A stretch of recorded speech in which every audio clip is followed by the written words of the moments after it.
La vision spirituelle est un facteur d'union, c'est elle qui donne à la vie, surtout à la vie collective, de l'unité, de la cohésion. Pour le service, la conversion de Paul est par excellence le résultat d'une vision. Son avancement spirituel également est le résultat d'une révélation plus complète. Quant à son ministère, écoutez-le, il plut à Dieu de révéler en moi son Fils afin que je l'annonçasse. Enfin, pour ce qui concerne la consommation du salut, la déclaration est formelle. Nous serons semblables à lui parce que nous le verrons ici, tel qu'il est. La vie chrétienne est bien du commencement à la fin une affaire de révélation. C'est cela que nous entendons quand nous parlons de vision, de révélation. Il n'est pas question ici de mysticisme, c'est le Saint-Esprit rendant le Seigneur Jésus réel à nos cœurs. Non pas une vision objective, mais une révélation subjective. Qu'il illumine les yeux de votre cœur. On voit par ce texte que la vraie vision est moins une affaire de réflexion qu'une affaire d'affection. Le salut est une affaire de révélation. C'est Jésus-Christ de caché à d'inconnu qu'il était, qui se trouve subitement dévoilé à l'homme. Être sauvé, c'est en venir à voir qui est le Seigneur. Jésus et ce qu'il a fait. Ce n'est pas simplement entendre l'exposé de ces choses et y ajouter foi, comme on ajoute foi à n'importe quelle déclaration, c'est le voir avec les yeux du cœur. Il y en a beaucoup plus qu'un simple assentiment qu'on donnerait à un système de vérité dans lequel Jésus-Christ jouerait le rôle principal.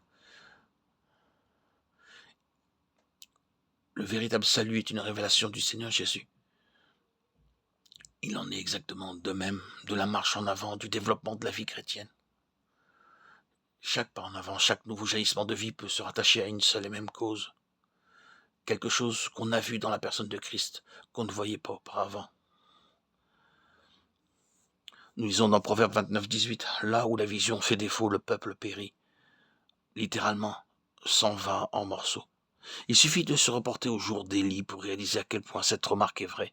Faute de vision, 1 Samuel 3, Israël se trouve dans un état qui touche à la désagrégation. La nation a perdu son assise. Elle a perdu sa force. Elle a perdu même son témoignage. L'arche de l'alliance. Elle est chez les Philistins. L'unité du peuple est partout compromise. La vision spirituelle est une puissance d'unification et d'affermissement. Où est le secret de cette merveilleuse communion fraternelle dont l'Église primitive nous donne le spectacle? Il est tout entier là. Ils avaient tous une révélation du Seigneur Jésus-Christ.